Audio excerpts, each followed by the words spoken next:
Ich bin ein Berliner. I have a dream.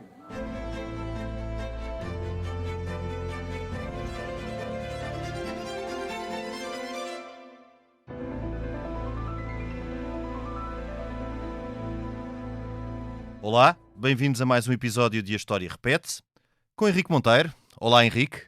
Olá, Lourenço. Hoje fala-nos de longe, queres dizer-nos de onde falas? Da sede da União Africana, em Addis Abeba. Muito bem, muito bem. Etiópia. Mas ouvimos perfeitamente. É assim a tecnologia, como vês. É uma maravilha. É extraordinário. E comigo, Lourenço Pereira Coutinho. Hoje vamos falar sobre outra abrilada da história de Portugal. Neste caso, a abrilada de 1961, também conhecida por Golpe Botelho Muniz, em alusão ao então Ministro da Defesa, General Júlio Botelho Muniz. Caso tivesse sido bem-sucedida, esta tentativa de golpe militar teria resultado no afastamento de Salazar e, possivelmente, teria evitado o início da guerra em Angola. O que foi então a abrilada de 1961? O que estava em causa e por que falhou este golpe? Fui deputado da oposição, fui jornalista e primeiro-ministro. Fundei um jornal e a primeira televisão privada em Portugal. E para contar as minhas memórias, voltei a inovar. Memórias de Francisco Pinto Balsemão, um podcast inovador baseado no livro homónimo, narrado por voz em inteligência artificial. Disponível em expresso.pt e nas plataformas de podcast. Expresso. Liberdade para pensar. Começo por recuar a 1958. Então, Salazar decidiu que a União Nacional não iria apoiar a recandidatura presidencial do general Craveiro Lopes, que mostrara ter pensamento próprio, e escolheu um candidato que lhe oferecia garantias de absoluta fidelidade, o almirante Américo Tomás, que fora ministro da Marinha dos seus governos durante 14 anos. Por sua vez, a oposição apoiou a célebre candidatura do general Humberto Delgado, movimento que suscitou um evidente entusiasmo e motivou Salazar a efetuar uma reforma governamental.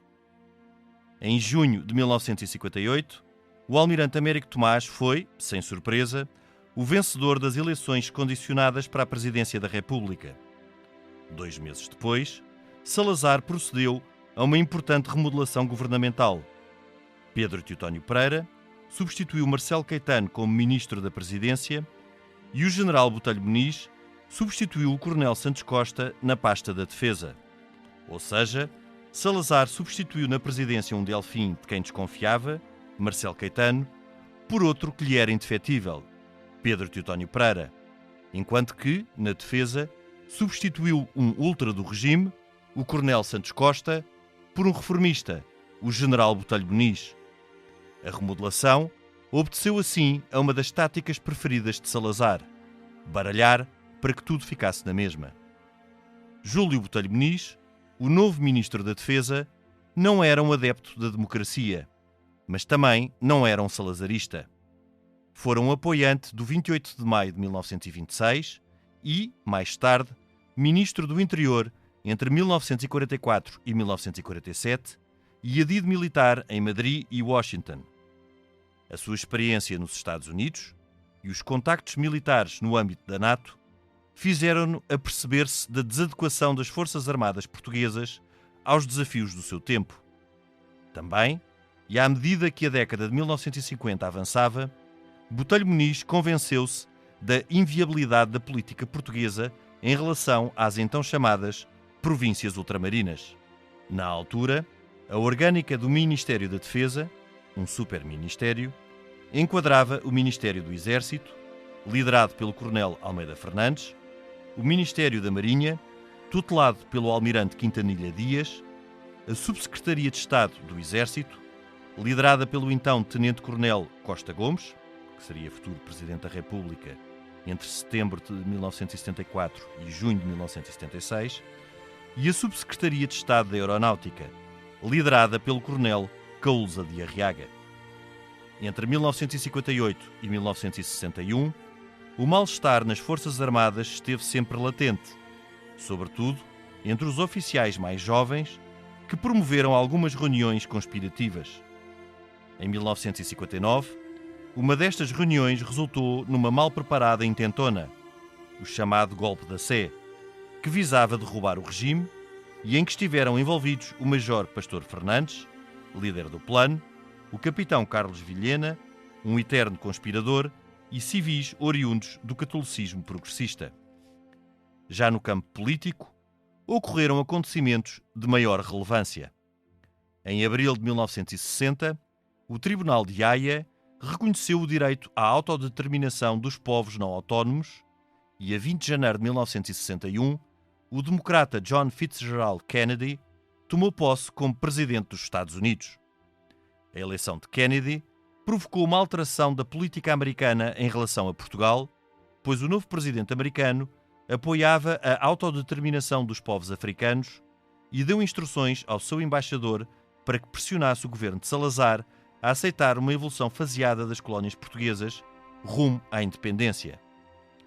Apenas 5 dias após a tomada de posse de Kennedy, o capitão Henrique Galvão abordou o Paquete de Santa Maria, uma ação que chamou a atenção da opinião pública internacional para a situação política portuguesa.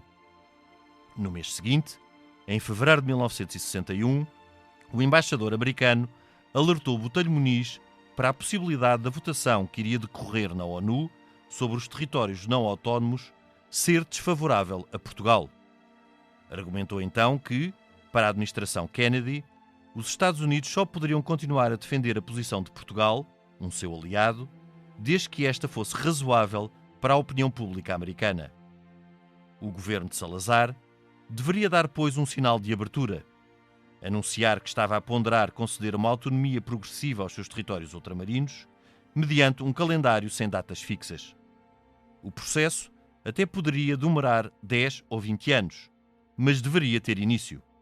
Semanas depois, o embaixador americano transmitiu a mesma posição a Salazar, que permaneceu impenetrável.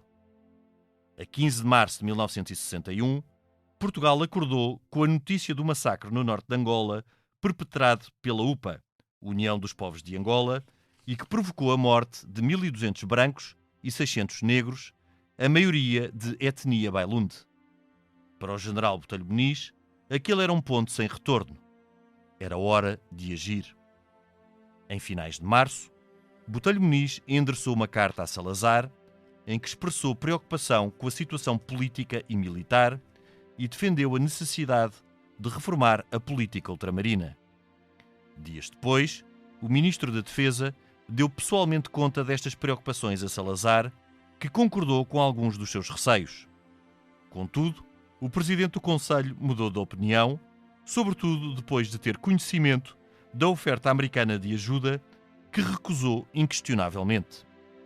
A partir dali, o ministro da Defesa decidiu apelar diretamente ao Presidente da República. No princípio de abril, Botelho Muniz encontrou-se por 3 vezes com o almirante Américo Tomás.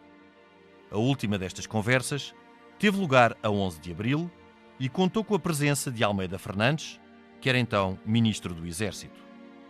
Botelho Muniz terá insistido na necessidade da demissão de Salazar. Um dia depois, Américo Tomás endereçou uma carta a Botelho Muniz, comunicando-lhe que reiterava a sua confiança em Salazar.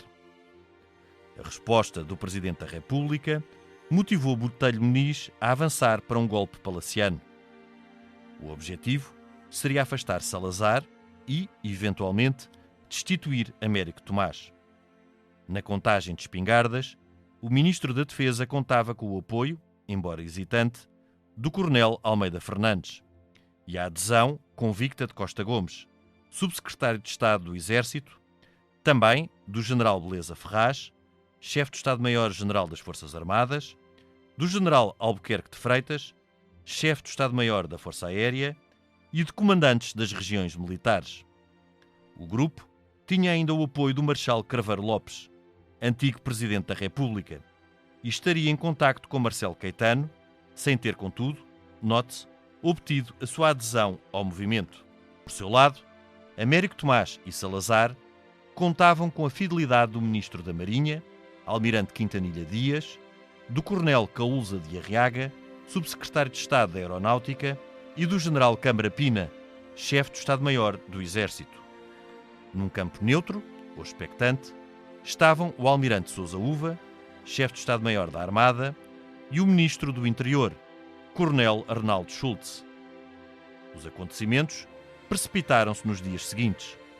Botelho Muniz convocou os altos comandos militares para uma reunião na Cova da Moura, onde estava sediado o Estado-Maior das Forças Armadas, que ficou marcada para 13 de abril às 17 horas. No entanto, não contou com a jogada de antecipação de Salazar, que estava a par das suas movimentações, provavelmente através de Caúlza de Arriaga. Às 15 horas, a emissora nacional anunciou a substituição do Ministro da Defesa, do Ministro e do Subsecretário de Estado do Exército, do Chefe do Estado-Maior-General das Forças Armadas e do Chefe do Estado-Maior da Força Aérea. A remodelação foi justificada com a necessidade de defender Angola, com o célebre rapidamente e em força. A notícia não demoveu o general Botelho Muniz de realizar a reunião com os altos comandos que convocara. Esta contou com a presença do Marechal Craveiro Lopes, tendo faltado à chamada o general Beleza Ferraz, chefe do Estado-Maior-General das Forças Armadas, por estar em Washington, o general Câmara Pina, chefe do Estado-Maior do Exército, que estava em Belém e opunha-se ao golpe, e o almirante Sousa Uva, chefe do Estado-Maior da Armada, que foi proibido comparecer pelo ministro da Marinha, almirante Quintanilha. Não foi preciso muito tempo para que os presentes na Cova da Moura se apercebessem que tinham as linhas de telefone cortadas e que, no exterior, o coronel Santos Costa assumira a coordenação das forças militares que se preparavam para cercar o local. Neste enquadramento, Botelho Muniz decidiu não levar o golpe avante. Mais uma vez, Salazar foi mais rápido a ler os acontecimentos e a agir que os seus opositores. Depois de anular o golpe, deu ordem para que não se desse publicidade ao caso e que os implicados não tivessem penas severas. Também, o início das operações militares em Angola relegou esta abrilada, ou golpe Botelho Muniz, para segundo plano. Esta intentona constituiu a última oportunidade de evitar o início de uma guerra a que o regime não conseguiu pôr fim. E com isto, Henrique, foi um momento crucial da nossa história recente, em que de facto as coisas poderiam ter sido bastante diferentes, mais uma vez não fazendo aqui especulação, mas se este, no fundo, golpe palaciano ou pronunciamento, porque não chegou a ser um golpe militar, porque a ideia não era também fazer uma revolução com grande movimentação de tropas, mas mostrar força militar e procurar forçar o Presidente da República a substituir o Presidente do Conselho, as coisas poderiam ter sido bastante diferentes caso esta tentativa de golpe tivesse ido avante. Bom, quer dizer, isso é totalmente verdade. As coisas seriam provavelmente muito diferentes. Eventualmente não teria havido guerra, uma vez que tanto o general Botelho Muniz como os seus apoiantes estavam muito ligados à NATO, e a NATO naturalmente muito ligada aos Estados Unidos, hoje como era estamos na altura. noutro mundo já, Sim. mas na altura era assim. E Kennedy, que tinha acabado de ser eleito, já tinha dado mostras de não aceitar muito bem esta ideia colonialista portuguesa, que mais do que colonialista era a do Estado pluricontinental do Minha-Timor. A excepcionalidade portuguesa. Portanto, uma excepcionalidade que levava, aliás, àquele artifício de chamar províncias ultramarinas e não colónias, como se chamaram sempre, enfim, a Angola, Moçambique, Cabo Verde, por aí fora, até Timor, e, portanto, provavelmente as coisas teriam sido muito diferentes. Agora, muitos militares que não gostavam de Salazar criticaram Botelho Muniz justamente por ele ter querido deixar a ideia do pronunciamento ou do que fosse, do derrubo de Salazar, como ele chegou a pedir insistentemente a Américo Tomás, 3 vezes, penso eu. Américo Tomás depois acaba por lhe dizer que tem muita confiança em Salazar. Aliás, viu-se, foi até ao fim. Sim. Até ao fim do regime todo, até com Marcelo Caetano e tudo. E, entretanto, eles criticam o quê? o facto do general Botelho Muniz não ter querido envolver oficiais de patente mais baixa, só estavam praticamente. Eu penso que a patente mais baixa seria o tenente-coronel, na altura, Costa Gomes, que Sim. mais tarde veio a ser Presidente da República, mas general, e só não foi marechal por uma questão, digamos, burocrática, e fez o 25 de Abril e esteve na Junta de Salvação Nacional e tudo isso. Sim. Era a patente mais baixa. Foi afastado discretamente a seguir este golpe, penso eu que para Beja, mas pouco tempo depois, em 1965, já estava em Moçambique a comandar as operações em Moçambique. E depois com o Marcelo é chefe de Estado-Maior-General das Forças Armadas. Das Forças Armadas, exatamente, a mais alta... Exatamente, no militar. Agora, ele não envolveu nem militares oficiais de patente mais baixa, estamos a falar de capitães, de majores, por aí fora, e até de tenentes, muito menos os praças e cabos e outras, digamos, a base das Forças Armadas, e muito menos ainda civis. Porque até é interessante fazer a comparação, que era o termo de comparação que estes militares tinham, que era com o 28 de Maio. E o 28 de Maio, de facto, envolve majores, envolve capitães, tem vários líderes, não é? Tem líderes, cada um na sua região militar, o general Carmona no Alentejo, depois Costa Gomes no Norte, em Braga. Mas aqui, o 28 de Maio é verdadeiramente um pronunciamento que enquadra vários oficiais, acaba por ser uma verdadeira revolução. Aqui, eu dá-me a ideia que o objetivo de Botelho Muniz era apenas demonstrar que o regime, tal como era entendido por estes militares, e é interessante também porque não envolve qualquer civil, há contactos com Marcelo Caetano, mas Marcelo Caetano não só não se compromete, como mantém-se afastado. Portanto, nos contactos e nas pessoas que estavam na reunião na Cova da Moura, há só militares, e a ideia é um pronunciamento que demonstrava força e a adesão de todas as altas patentes a uma solução que passava pelo afastamento do Presidente do Conselho. É muito interessante que não passava disto, nem era fazer uma revolução para substituir o regime, a ideia era manter o regime. Estranho, pois, é todo um golpe muito estranho, porque, por exemplo, pouco antes ao golpe de Beja, não é?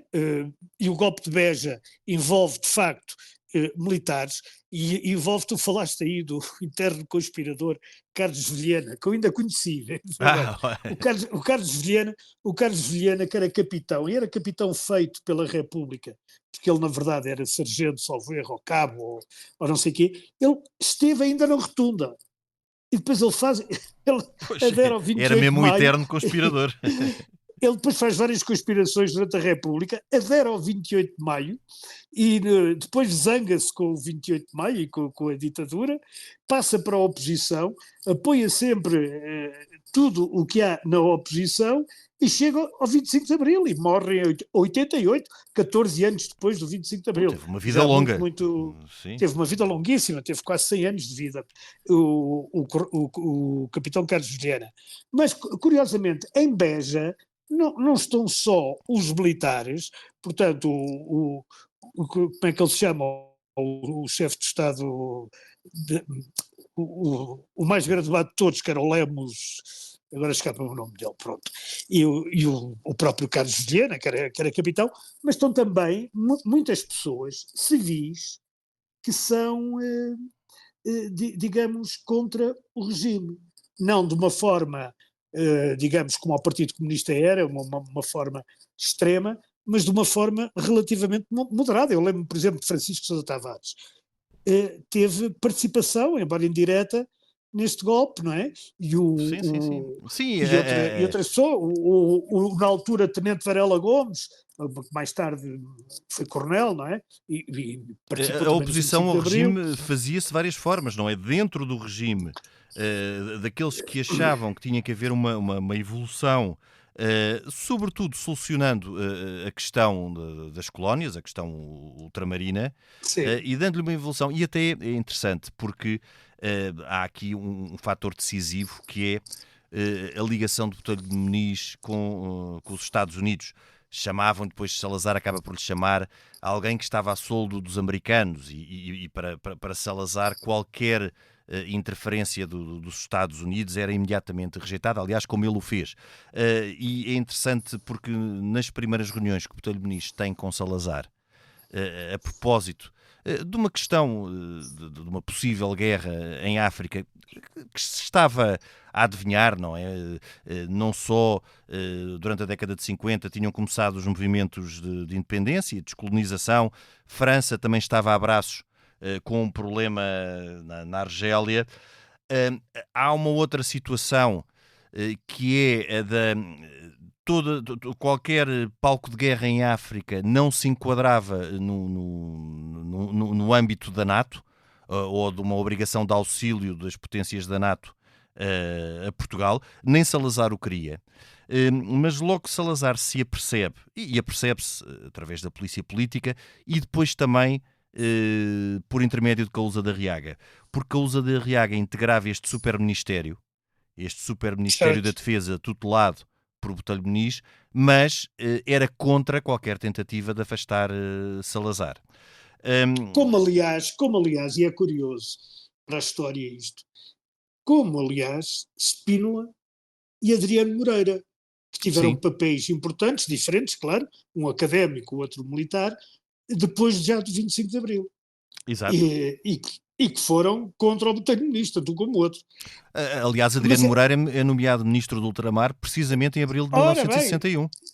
A seguir ao golpe de Botelho Muniz. Exatamente. Quando ele também troca quando põe o Pedro Titónio Pereira e outros indefetíveis, não é? E sabes agora, quem é que assegurou o Ministério da Defesa quando o Botelho Muniz foi afastado? Por acaso foi até o próprio sei, Salazar. Foi o próprio Salazar. Não, numa primeira fase foi o próprio Salazar. Ainda durante um ano e meio. Durante um ano e meio, e é o discurso para Angola em força já, não é? E em força é quando ele ainda também é Ministro da Defesa.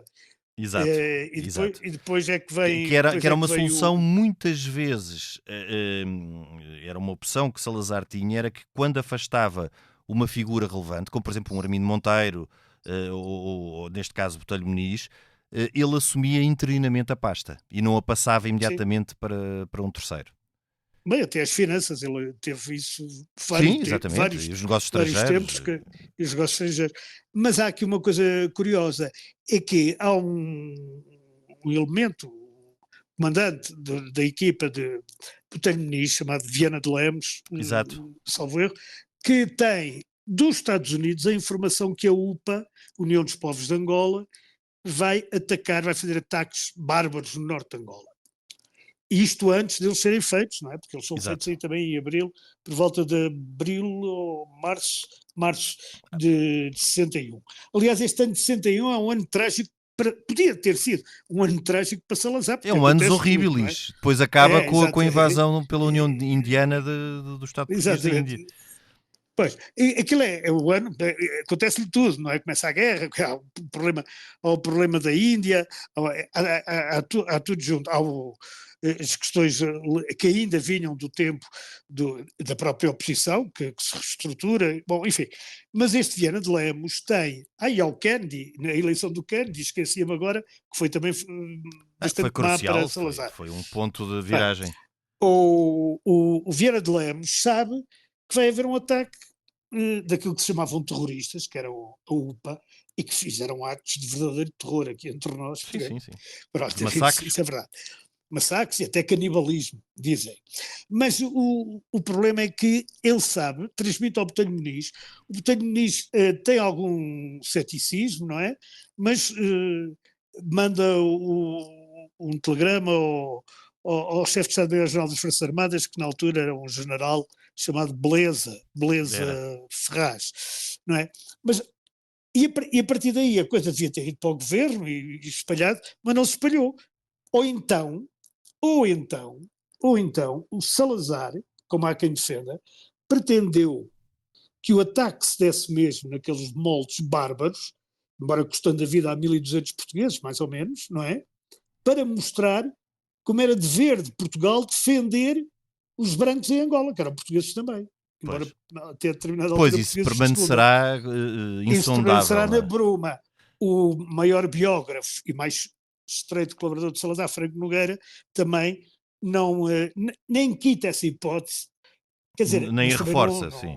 não Sim, diz sim. que ela foi assim, Ne- não E testemunha depois absolutamente nada repara sobre isso. que também é interessante como é que, porque estes militares, e mais uma vez é preciso percebê-los, este golpe nada tem a ver com o movimento dos capitães, nem com o que foi feito no 25 de Abril, porque aqui estamos a falar de Não, altas até porque eles patentes. eles não eram democratas de todo. Não, eles pura e simplesmente Eles não queriam achavam que Pois, Salazar, aliás, foi uma das grandes discussões na década de 50, foi a oposição entre os defensores de um modelo mais militarista, que tinham o Coronel Santos Costa como figura de referência, o Coronel Santos Costa que era um ultra e foi Ministro da Defesa durante bastante tempo, por oposição...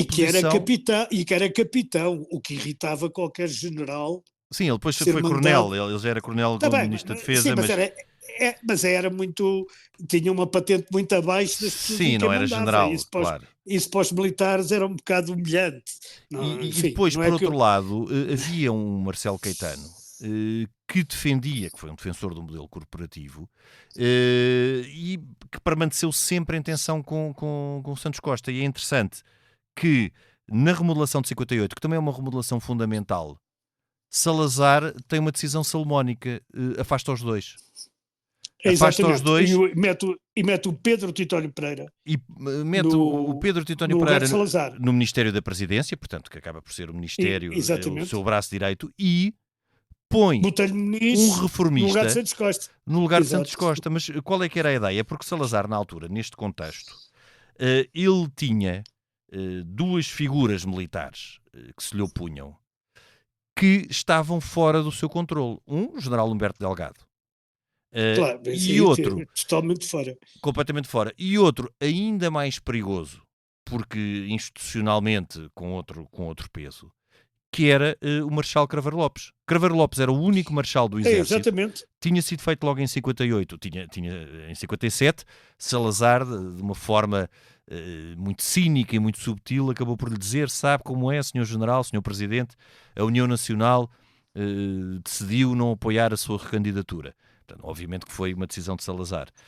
Claro. Mas Craveiro Lopes tinha o peso institucional de ter sido Presidente da República e de ser o único Marechal do Exército. E Craveiro Lopes estava com não diríamos os revoltosos, mas os conspiradores que queriam afastar Salazar. Aliás, o próprio Craveiro Lopes teria sido sua intenção, não é? Certo, e repara uma coisa, eles quando fazem aquela reunião, como é que é dizer, que é uma reunião onde são apanhados de surpresa pela decisão de Salazar como é que se diz? Em Em afastá-lo? substituir, em afastar o Botelho Muniz, não é? E não só, mas afastar sobretudo o Botelho Muniz. Quando eles têm aquela reunião, que a meio da reunião, ao princípio da reunião, descobrem que aquilo é uma reunião clandestina, porque teria que ser clandestina, porque já nenhum deles tinha cargo nenhum no governo governativo. Na estrutura do Estado. Quem está nessa reunião também é Craveiro Lopes. E Exato. Craveiro Lopes vai para essa reunião, segundo reza a história, salvo erro, até um historiador relativamente conhecido, chamado Lourenço Pereira Coutinho, que fez um trabalho sobre isso, que, não sei se conhece. Tenho uma vaga ideia. Não sei se ele diz isto, mas há quem diga que ele vai para essa reunião com uma pasta onde levava a farda e aquele tricórnio de marechal e aquilo tudo, para que se a coisa fosse para a frente, ele assumir-se como o referente de estabilidade, digamos, ou de político, não é? De não revolução, porque aquilo não pretendia ser uma revolução, e nunca foi, na verdade, uma revolução, e estar à frente, digamos, dos homens de Botelho Muniz. Mas é interessante analisar do ponto de vista político como esta intentona ou esta tentativa de golpe foi anulada. Porque é exatamente, até por conhecimento da forma como estas altas patentes funcionavam, a indicação na emissora nacional, ou seja, para todo o Portugal saber que Botelho Muniz já não era Ministro da Defesa e também Sim. admitido o chefe de Estado-Maior-General das Forças Armadas, que não estava lá, que estava em Washington, significa que nenhuma das patentes que ele estava tinha uma autoridade efetiva, ou seja, tinham as patentes militares, mas não tinha uma autoridade efetiva, nem sequer Craveiro Lopes, que tinha, por assim dizer, um peso institucional ou uma gravitas, mas não tinha poder efetivo. E para estes institucionalistas, para estes militares, o facto de Botelho Muniz já não ser Ministro da Defesa pesou. Pesou, obviamente. E foram para casa. E foram para casa. O que é uma coisa extraordinária, porque de facto mostra que eles não eram revolucionários. Botelho Muniz, enquanto Ministro da Defesa, sentia que tinha capacidade para forçar o Presidente da República a afastar o Presidente do Conselho, mas enquanto Ministro da Defesa, não é demissionário, porque não foi ele que se demitiu, mas já demitido, já não tinha, e Salazar, com esta comunicação na emissora nacional, desmantelou por completo o golpe. É claro que isto, perante personalidades com espírito revolucionário, não funcionaria, porque não estariam ligados a questões institucionais nem a questões hierárquicas. Mas para aquelas figuras, para aquelas altas patentes, que fizeram um golpe precisamente em pequeno comitê entre eles, isto foi fulcral para anular o golpe. E na altura, Santos Costa, que não era ministro, não era secretário de Estado, não era subsecretário de Estado, não tinha nenhuma função oficial de particular relevo, foi mandatado pelo Presidente do Conselho para controlar aquela intentona, e tal foi suficiente para eles porem um ponto final nas suas intenções. Bem, Lourenço, eu seguindo ainda esse historiador que já referi, há uma discussão no gabinete do Américo Tomás entre o Botelho Muniz e outro participante teórico, que era o Almeida Fernandes, não é? Sim. Que discutem abertamente se deve demitir o Salazar ou não. Exato. E o Américo Tomás, que era muito mais esperto do que as anedotas do que aparentava.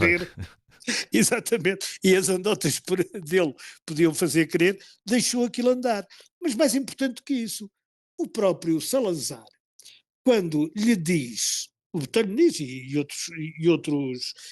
outros militares, que em Angola pode rebentar uma guerra e mais não sei quantos e tal, não é? O próprio Salazar hesita um bocado sobre o rumo a dar à política portuguesa. E é quando ele, aparentemente, quando ele percebe que por trás daquilo tudo deve estar a NATO e o Kennedy, sim, que ele decide, não, é como ele disse sempre.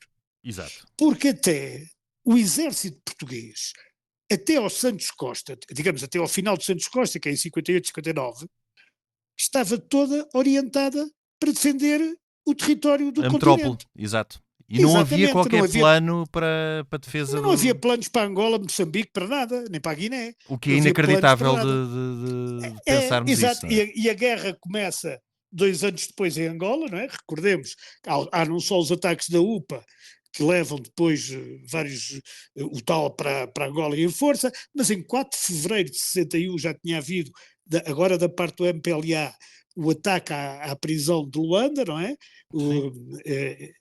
O que também já pronunciava uma, enfim, investida armada contra os portugueses, e Portugal até há pouco tempo em Angola tinha só umas companhias de caçadores, muitas delas formadas por pessoas que viviam lá ou que tinham já lá nascido e isso tudo, e muito pouco, não tinham intendência, era quase, não tinham transmissões. Eram quase forças policiais. Quase. Eram forças policiais que era justamente para reforçar a tese de que aquilo era um território português, tão português como o Minho. Também não havia um exército, também não haviam forças especiais nem no Minho, nem no Algarve. Pois não. Só que o problema é que a realidade era muito diferente. E sobretudo, a década de 50 mudou muita coisa. E também mudou muita coisa. Isso foi algo que também o fenómeno Humberto Delgado insere-se, e de certa forma Craveiro Lopes, mas sobretudo Humberto Delgado insere-se deste quadrante, que foi do começo dos contactos com a NATO, que a partir de 49, a partir de 49, portanto, toda a década de 50 é um tempo de contactos com a NATO, E o que também é interessante, numa sociedade muito fechada, normalmente é a sociedade civil onde começa a existir elementos mais progressistas ou elementos que defendem reformas.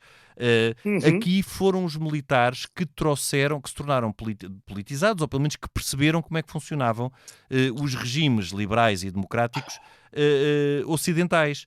E que incorporaram num regime que era um regime ainda apesar do regime ser civilista, porque gravitava em torno de um presidente do Conselho Civil, mas onde o elemento militar ainda tinha muita força e muita preponderância, desde logo por o chefe de Estado ser sempre militar e por as altas patentes que foram sendo depuradas ao longo da década de 30, portanto aquelas que existiam na década de 40 e 50, que eram absolutamente fiéis ao regime.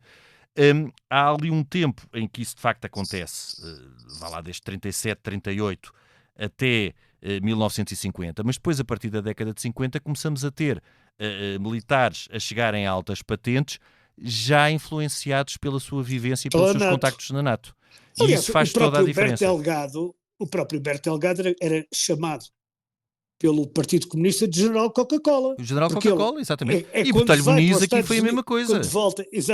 Quando volta dos Estados Unidos é que ele tem aquelas ideias que o transformam praticamente em líder da oposição democrática portuguesa. E mais uma coisa que é muito engraçada também da visão dos americanos sobre Portugal. Esta já depois de 25 de Abril. Há uma altura em que o Costa Gomes, que tinha estado nesta abrilada, digamos. Numa das abriladas da nossa história, que também houve uma no tempo de Dom Miguel. Dom Miguel também fez uma abrilada. 1823. Bom, mas a questão é que ele era Presidente da República, o Ministro dos Negócios Estrangeiros do Governo Provisório era o Mário Soares, e acontece que vão os dois a Washington. E vão os dois ao Pentágono. E visitam umas partes do Pentágono. Depois há uma parte do Pentágono em que os americanos dizem que Soares não pode passar. Sim. Porquê? Porque não tinha a chamada clearance. Ou seja, não tinha admissão, o nível nato de secretismo para poder entrar parte das instalações. Ao mesmo tempo entrou o Costa Gomes, que era muito mais à esquerda do que o Mário Soares na altura cá em Portugal. Isto também era a visão que os americanos tinham de nós, e os americanos acharam sempre que havia de ser através provavelmente de militares e da influência da NATO, que o regime português poderia alterar-se. Porque eles nunca defenderam revolução nenhuma, defendiam uma alteração. E depois também é interessante que mesmo ao nível destas figuras que apoiavam uma remodelação governamental, no fundo a substituição do Presidente do Conselho, que não se poderia nunca chamar um golpe, não é? Se o Presidente da República, em termos formais, não é um golpe militar, nem um golpe, mas obviamente com o afastamento de um Presidente do Conselho, que já estava há muitos e muitos anos, há praticamente 30 anos, seria sempre um golpe pelo menos político. Mas mesmo entre os militares havia opiniões diferentes em relação ao que se deveria passar em África. Botelho Muniz, por exemplo, defendia uma solução do tipo federalista ou uma autodeterminação, o caminho para uma autodeterminação. Enquanto Costa Gomes, já na altura, defendia um referendo onde se colocasse também a possibilidade de independência. Ou seja, que fossem os povos a escolherem se queriam uma autodeterminação e uma autonomia dentro de uma estrutura federal ou confederal, ou então uma verdadeira independência. Portanto, e dentro das pessoas, dos militares que estavam à volta de Botelho Muniz, havia também, como tu já disseste, um coronel Almeida Fernandes que discordava ou não estava completamente em sintonia com Botelho Muniz. Porque ele achava mal de demitir Salazar. Ele achava mal de demitir Salazar. Achava bem que se fizesse qualquer coisa em relação à política ultramarina, mas mal que se demitisse Salazar. E o Presidente da República apercebe-se tudo isto. Também a Botelho Muniz podemos dizer que foi uma certa ingenuidade, ou não, porque ele quis fazer tudo às claras e foi tão às claras que isto não foi uma conspiração secreta, não é? Ele convoca todas as altas patentes, diz ao que vai e fala com o Presidente da República sobre esta possibilidade. Portanto, o que ele quer é fazer dentro da legalidade, pressionar quem institucionalmente tinha condições para o fazer, que era o Presidente da República, a substituir o Presidente do Conselho. E obviamente que substituindo o Presidente do Conselho, isso era um golpe político que alteraria tudo. Sim, e na verdade é isso que é o golpe, chamado golpe de Botelho Muniz, que não que, passa aliás, de, não tem nada de golpe. de um processo de Não intenções. tem, nem sequer é um golpe, é um pronunciamento, e também não é bem pronunciamento. É um no sentido projeto de clássico. pronunciamento. É um projeto de pronunciamento, porque, enfim, mas não há dúvida de uma coisa, é que há que reconhecer que estes homens, ao contrário de outros, fosse por interesses pessoais, tanto uns como outros, não é? Os que davam a favor ou contra, fosse por interesses pessoais, fosse por amor à pátria, fosse pelo que fosse, este lado do Botelho Muniz via com maior Com clareza clarividência, o futuro, claro. o futuro do que viam os outros, não é? Porque é o próprio Salazar e o Américo Tomás e toda a gente ligada a eles, incluindo, como eu já disse, o Spínola e até o Adriano Moreira, Claro. não se percebe como é que eles não viam que já depois da Argélia ter começado a efervescência, a Grã-Bretanha estar a fabricar a Commonwealth para dar independência aos países que eram colónias, e tudo isso não se percebe como é que eles não viam, Henrique, que o nosso futuro seria semelhante. Eu estou convencido, por um lado, da bondade destes militares, Botelho Muniz, que não fariam por especial interesse, nem por estarem a ser subornados ou corrompidos pelos americanos. Não, verdadeiramente e genuinamente perceberam que aquele era o único caminho possível para ainda manter alguma relação com Angola, com Moçambique, com a Guiné, tal como o Reino Unido tinha feito com a Commonwealth. Por outro lado, isto é uma intuição, eu acho que no fundo Salazar sabia. Só que Salazar sabia que se não mantivesse esta linha, iria abrir um flanco para uma interferência americana que ele não queria, e toda a estrutura, toda esta ilusão da excepcionalidade portuguesa, tudo isto que foi no fundo uma cambalhota, porque na década de 30 era o Império Colonial Português e isto tem uma reviravolta a seguir à Segunda Guerra Mundial, que é uma verdadeira operação de cosmética, uma operação plástica total. Não é? Não, portanto, em Portugal. Em Portugal, exato. Estou a falar em Portugal. Porque repara, os grandes republicanos que se opunham a Salazar, a começar pelo Norton de Matos, eram totalmente colonialistas, no sentido da palavra. E a Primeira República foi ministro das Colónias, inclusivamente. Nessa altura, sim. E a gente entrou na Primeira Guerra para defender as colónias. Exato. Dito assim. Exatamente. E o próprio Partido Comunista Português, no primeiro Congresso, defende que o problema das colónias é ilustrar, e agora vou citar, que é para não me acusarem a mim, o secretário-geral da altura do Partido Comunista Português, Carlos Rates, era ilustrar a pretalhada ignara. Porque os tempos eram outros, não eram os homens que eram maus, ou que eram... Sim, era uma mentalidade completamente diferente. Era uma mentalidade diferente. E, portanto, depois da Segunda Guerra, de facto, tudo muda, não é? Para isso tem influência, penso eu, fundamental um homem chamado, ele não se chamava assim, mas assim te chamam, Gandhi, Mahatma Gandhi, sim, não é? Sim. Com a sua, e a Índia... Também já fizemos um episódio sobre ele. Aqui. Já fizemos, e a perda da Índia, não é?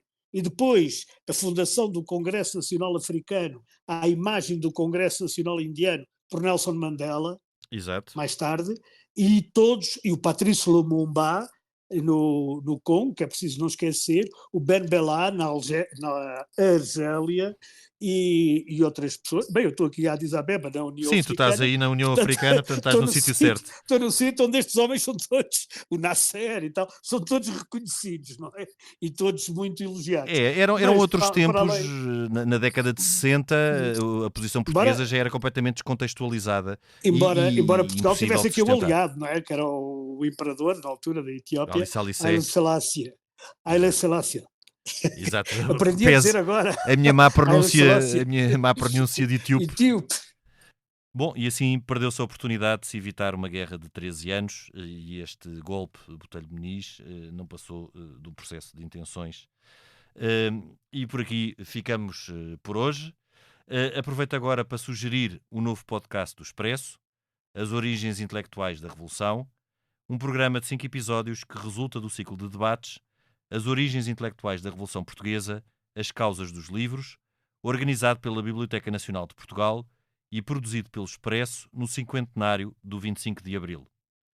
O primeiro debate e episódio, de Origens Intelectuais da Revolução, aborda os livros Portugal Amordaçado, de Mário Soares, Rumo à Vitória, de Álvaro Cunhal, Portugal e o Futuro, do general António de Spínola, As Conversas de Marcelo Caetano, de António Alçada Batista, Na Hora da Verdade, Colonialismo e Neocolonialismo na Proposta de Lei da Revisão Constitucional, de Fernando Pacheco de Amorim, e Católicos e Política, de Humberto Delgado a Marcelo Caetano, do padre Felicidade Alves, e conta com a participação de António Costa Pinto, António Araújo, Jaime Nogueira Pinto, Rita Almeida Carvalho e Tiago Fernandes. Henrique, nós até para a semana. Boa viagem de regresso desde a Addis Abeba. Muito obrigado. Addis Ababa. Addis Ababa. A gravação Muito obrigado. e sonoplastia esteve a cargo de Tomás Delfim. Nós voltamos na próxima semana, noutro tempo e noutro espaço.